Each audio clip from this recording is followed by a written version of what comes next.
કોંગ્રેસ ગોંડલના મુદ્દાનું નામ લેતા માટે ડરે છે.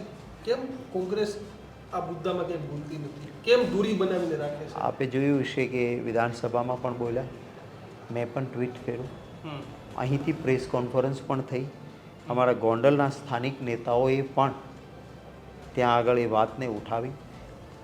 ગુંડાગીર્દી કે ગુનો કરનારો સગો ભાઈ હોય તો પણ એના સંબંધ ન જોવાય, એના ગુનાને જોઈને એની સામે અવાજ ઉઠાવવો પડે.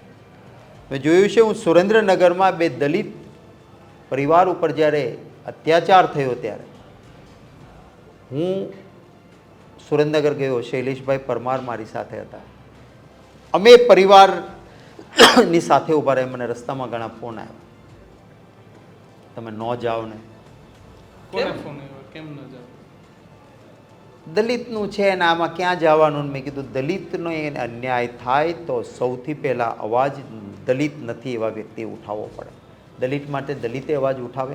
માઇનોરિટી ઉપર તકલીફ થાય તો માઇનોરિટી, પટેલને ત્યાં તકલીફ થાય તો પટેલ નેતા શું કામ બોલે? ક્ષત્રિય પહેલાં બોલાવવું પડે.